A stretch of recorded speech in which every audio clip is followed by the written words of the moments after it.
Bienvenidos sean todos ustedes a este primer concierto del ciclo Solistas de la USUC. Es un verdadero placer y un privilegio presentar en este programa inaugural de la temporada de la gente que está con nosotros en la orquesta semana con semana, pero ahora actuando como solistas, al ensamble Tuncul de percusiones, que va a estar exponiendo su música aquí con nosotros. Un fuerte aplauso, por favor.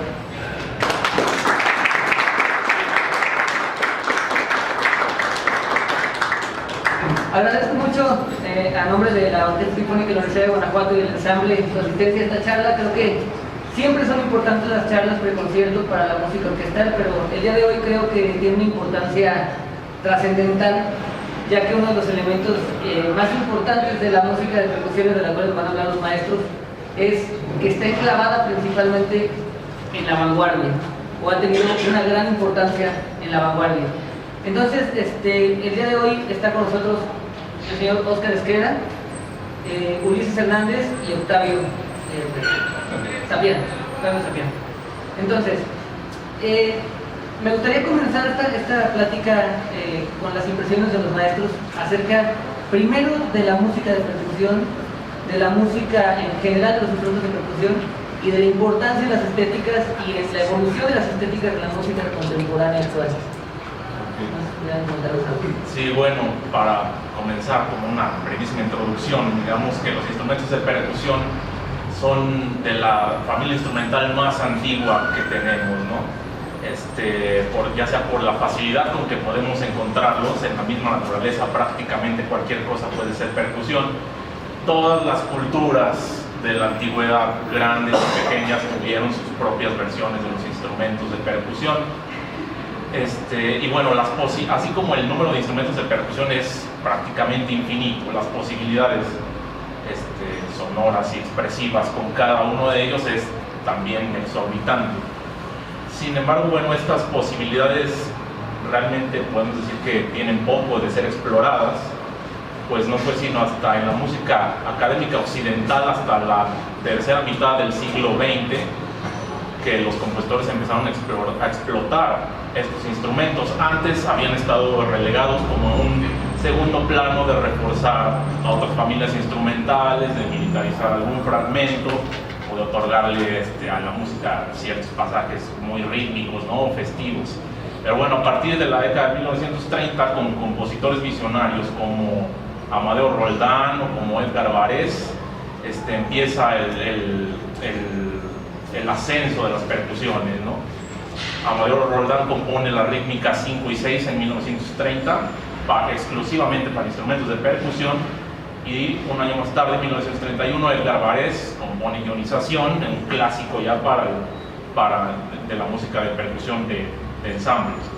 Y bueno, una década un poco más tarde, 1940, 1942 para ser exactos, Carlos Chávez compone la tocata para instrumentos de percusión por un encargo de John Cage, aunque bueno, John Cage tenía un ensamble de percusiones, le encarga la tocata a Carlos Chávez, y cuando Carlos Chávez se la envía, el ensamble de percusiones de John Cage no la puede tocar, porque no tenía ni el nivel técnico que requiere la tocata, ni el instrumental que requiere la tocata.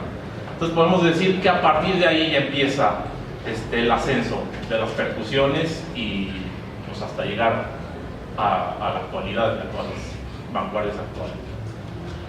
Bueno, al respecto me llama la atención al respecto del instrumental. Creo que también ha habido una gran evolución aunque la percusión creo que es de lo más antiguo, es el primer acercamiento orgánico del ser humano a la música. Realmente el instrumental ha cambiado muchísimo, y vamos a poder escuchar mucho en este concierto, una gran cantidad de instrumental. Entonces no sé si nos pueden hablar sobre las instrumentaciones de cada una de las piezas, lo que representa este instrumental, las características, y creo que es muy importante hablar también del juego tímbrico y sonoro de cada uno de estos instrumental, que creo que es muy rico en la percusión. Entonces, no sé si nos pueden hablar de la primera pieza, de su carácter, o de sus características instrumentales, de su color, y bueno, vamos por cada uno del programa. No sé qué gusto. Pues la primera pieza básicamente está constituida con puros instrumentos membranófonos, o sea, puros tambores. La gran variedad de tambores, desde el bombo de orquesta, 40 pulgadas de diámetro, los timbales, que son instrumentos que se pueden afinar, y los otros instrumentos son tom-toms, diferentes, cada set trae diferentes instrumentos, diferentes tom-toms, los timbales y el bombo. Entonces, entre estos instrumentos membranófonos van haciendo un juego rítmico de tal manera que se va construyendo esta obra. En realidad es una obra muy sencilla de escuchar, es muy rítmica, es como una marcha, digamos, ¿no? La obra no tiene una complejidad para interpretar, ni tampoco una complejidad compositiva. Se puede decir que es una obra muy sencilla, pero como una obertura de recital de percusión parece interesante, porque sí es muy impactante, ¿no? O sea, se puede apreciar el diferente manejo de los ritmos, los timbres, y me parece que es algo interesante de escuchar, y como obertura creo que va a funcionar bastante bien para este recital. Es una obra sencilla, no es muy compleja, ¿no? Parece que es la obra más sencilla del programa, y también pensamos un poco en eso, de que como obertura fuera algo muy accesible, muy claro, muy fácil de mandar el mensaje, y a su vez ustedes, yo creo que va a ser muy fácil que perciban este mensaje de esta primera obra. En contraste, la segunda obra del programa, Vibrafusión, la dotación para la que está pensada es mayoritariamente instrumentos de teclado, de percusión de teclado. Está el vibráfono, que en esta pieza mantiene un carácter evidentemente solista, y es acompañado por los otros 3 teclados de percusión, la marimba, el glockenspiel y el xilófono. Y bueno, no esto, el compositor Siegfried Fink, cuya música tiene gran influencia del jazz, mete también una batería. Sin embargo, la batería, aunque sí en ciertos pasajes su función es nada más acompañar, realmente Fink la trata más bien como un instrumento de multipercusión y le otorga una importancia mucho mayor. Por ejemplo, en el primer movimiento la batería es la que se encarga de exponer el tema, entonces de ahí ya el tratamiento de la batería es diferente a todo lo que estamos acostumbrados. ¿Qué más? Bueno, el segundo movimiento de esta misma pieza tiene una sonoridad como, digamos, más oscura, volátil. La dificultad en este movimiento radica entre los 5 ejecutantes construir el discurso musical de manera que sea algo ininterrumpido, como si un solo instrumentista estuviera tocando todos los instrumentos que tenemos aquí. Y bueno, el tercer movimiento, donde es donde se evidencia el mayor virtuosismo del vibráfono. Todo el movimiento tiene gran energía, gran movimiento, y hacia la mitad encontramos la cadenza muy difícil, muy virtuosa del vibráfono, y pues concluye la obra con la totalidad del quinteto, ¿no? Del ensamble. La tercera pieza es del compositor serbio llamado Nebojša Jovancic. Es uno de los compositores de mayor renombre hoy día, sobre todo en lo que se refiere a la percusión solista y sobre todo en la marimba. Ha incursionado en otros instrumentos como compositor, incluso fuera de las percusiones, y es el caso de esta pieza, en donde el compositor en los 90s decide dejar un poco los instrumentos de teclado y explorar en las membranas. La pieza se llama Trío Peruno. Básicamente está pensada que 3 ejecutantes se busquen con 3 sets distintos la homogenización de un solo sonido, ¿no? Pues, Trío Peruno. Entonces, son 3 movimientos que, bueno, si quisiéramos hacer un cuadro o encuadrar la obra en general, tenemos a los extremos 2 movimientos, el primero y el tercero, que son demasiado enérgicos, demasiado violentos, incluso arcaicos, el mismo compositor así lo llama, ¿no? En donde se trata de buscar el lado más salvaje de uno, ¿no? A través de la percusión. En contraste del movimiento central, que es totalmente etéreo, el sonido que se provoca con 2 vibráfonos y los crótanos. y es muy contemplativo, muy, vamos a decir, meditativo, ¿no? Entonces es una obra muy padre porque genera muchos contrastes, pero siempre buscando los mismos sonidos, ¿no? Finalmente, la última obra del programa, Take That, de William Albright, explota las capacidades de un solo tipo de instrumentos de percusión, los tom-toms. Es una obra para cuarteto y 16 de estos instrumentos, ¿no? Repartidos entre dos ejecutantes, tienen 5 cada uno, y los otros dos ejecutantes tienen 3 cada uno. Entonces la textura que se origina en esta pieza de un principio es una textura pues unificada, digamos, el mismo sonido todos, pero a su vez altamente, como digamos, densa e inesperada, ¿no? Por los cambios de matices abruptos que tenemos. Y bueno, para añadirle un poco más de dinamismo, se incluyen algunas partes aleatorias, ciertas partes de improvisación. Hacia mitad de la pieza la textura cambia radicalmente por el cambio de, venimos usando baquetas, después cambiamos a escobillas, la textura es otra totalmente distinta, y bueno, el final totalmente enérgico y culmina con un crescendo monumental. Muy bien, pues creo que descrito y hecho la descripción del programa, me gustaría que habláramos un poquito nada más, algo que creo que es muy importante en la percusión, que es esta capacidad de la percusión de tocar desde las fibras más primitivas, como decíamos al principio, de la estética de las personas, hasta las cosas más refinadas, ¿no? Como en algunas obras que vamos a escuchar acá, que están inmersas en el lenguaje muy musical, occidental, pero otras cosas como la última pieza que tal vez pudiese, o al menos a mí me da la sensación de que está integrada en una tradición un poco menos europea y más más primitiva. Entonces no sé qué opinas de esta idea, no sé si pudieran comentarnos un poco qué fue lo que se llevó a seleccionar justo este programa y la manera en la que decidieron que estas piezas funcionaban, ¿no? En relación. Bueno, la selección de las obras realmente no las pensamos como que tuvieran relación entre sí, porque realmente lo que nos gusta hacer es brindar justamente todas las posibilidades estéticas, sonoras y técnicas que tiene la percusión.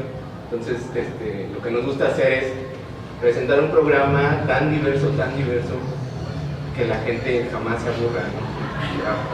Bueno, la relación que puede tener, bueno, son compositores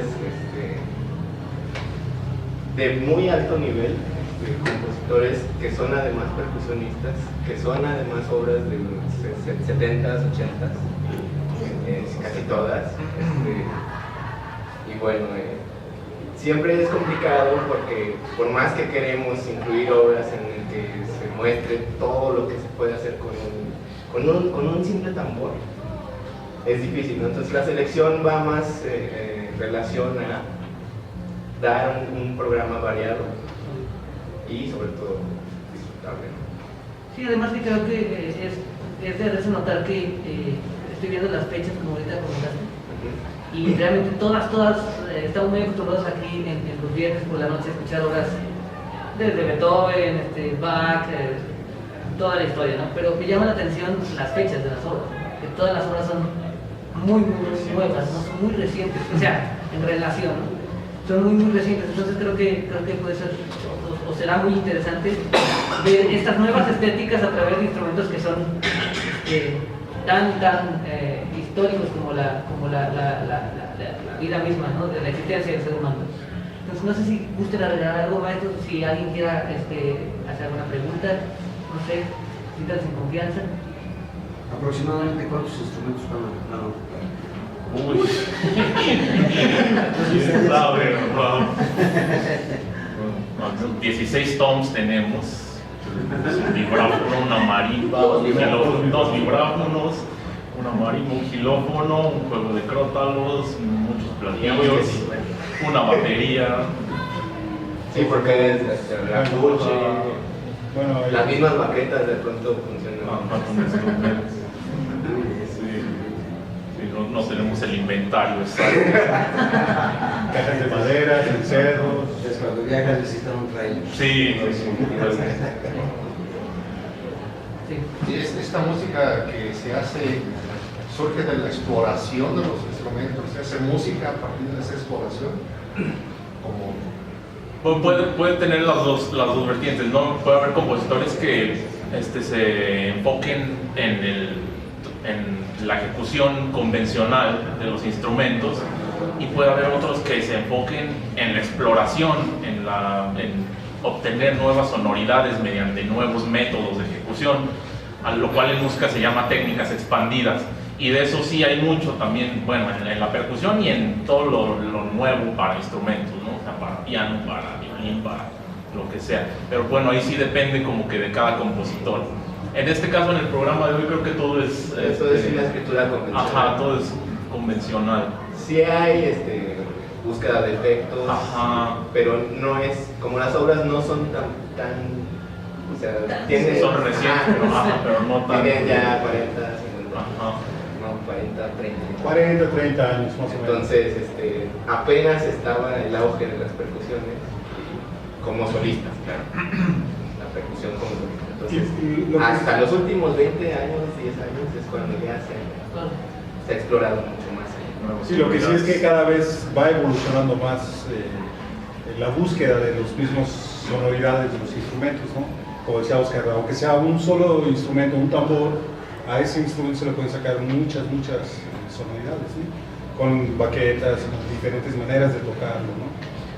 Con los mismos dedos, con las manos, no sé. luego se llega al extremo opuesto. Yo me acuerdo que aquí en este teatro, en el Festival Cervantino, vino la London Sinfonietta a tocar unas obras postmodernas, el vibrar de una hoja,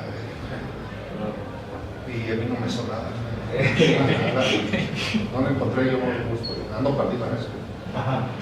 Ahora, bueno, si me permiten un comentario, he estado escuchando en lapsos a los maestros ensayar y bueno, desconozco a profundidad de percusión, pero el maestro comenta que todo es convencional, pero yo vi por ahí algunas que vamos a escuchar, que a mí en lo personal me encantó, que van a escuchar a ratito, no sé, con un arco de cuerdas, hacer el vibráfono, que sé que es de las cosas convencionales de la percusión, pero es muy interesante verlo, ¿no? O sea, en acción y en un contexto musical, ¿no? Es un poco lo que dice el señor, Ajá. cuando no estamos muy acostumbrados a ello, pues sí dices, no, pues es ok. Para ellos es convencional, no sé si te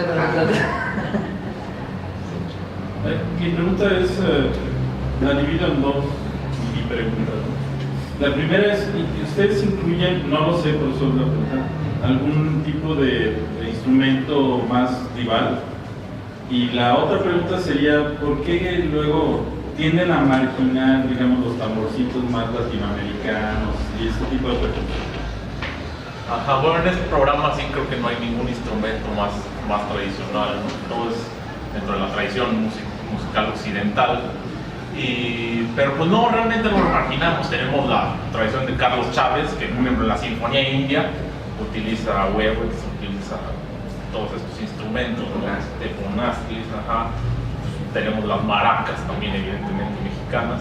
No, perdón, yo hablo en general porque me da la impresión de que de aquel lado del mundo como que sí marginan los instrumentos latinoamericanos. Porque incluso hay obras, por ejemplo, para orquesta sinfónica que incluyen instrumentos folclóricos, ¿no? Como lo está notando Ulises en el caso de Carlos Chávez, ¿no? Que escribe música para la orquesta sinfónica, pero que incluye instrumentos folclóricos, en este caso de México, ¿no? O incluso grandes compositores como Xenakis, que ha hecho obras súper difíciles para percusión e instrumentos autóctonos los hace con técnicas expandidas así, que dice, ay, no me imaginaba jamás que ese instrumento sonara así. Sí, tiene una para 3 djembes, por ejemplo, un instrumento evidentemente africano. Sí. Ajá, quizás si no hay mucho de estos instrumentos es porque no los tienen o no tienen la facilidad de conseguirlos. O luego esas obras son difíciles de que se monten porque en Europa, por ejemplo, es difícil tener unos tenavaris, que aquí es fácil Claro. de conseguirlos. Claro. Sí, es un poco media. Y hablamos, perdón, hablamos de que hay una marimba, ¿no? Sí. La marimba es un instrumento mexicano, ¿o no? No, es un poco como lo que decía Ulises, ¿no? O sea, en diferentes lugares del mundo surge... La marimba. Sí. Lo que es la marimba. Pensemos que empieza no sé, con 5 o 6 lengüetas, ¿no? Sí. Y después evoluciona y ya después empieza a tener la cuestión de la afinación definida y ya como el piano, como cualquier otro instrumento, ¿no? Pero la evolución, o sea, no podemos decir se inventó en Guatemala o se inventó en Chiapas, porque en África también surgió a lo mejor en el mismo momento, pero con diferentes cosas y diferentes materiales, ¿no? Con las maderas diferentes también. Incluso la marimba tradicional, bueno, tiene su propia construcción, toda de madera, la madera es distinta. La marimba que vamos a tener aquí en el concierto, los resonadores ya son de metal, las teclas son palo de rosa, entonces el sonido es mucho más fino que una marimba tradicional. El vibráfono es el que se usaba mucho en el jazz de los 30. Sí. Sí, pues bueno, agradeciendo muchísimo a todos ustedes el haber estado acá. Vamos a darles ya cosas maestros para que se relajen. Y agradeciendo a los maestros muchísimo el estar en esta charla, deseándoles lo mejor y esperando escuchar un excelente concierto que estoy seguro que así será, con esta mezcla de cosas primitivas y modernas, de muchísima organicidad, y con el gusto de tenerlos acá. Nos despedimos, muchas gracias por haber estado en esta charla y nos vemos en un poquito más tarde.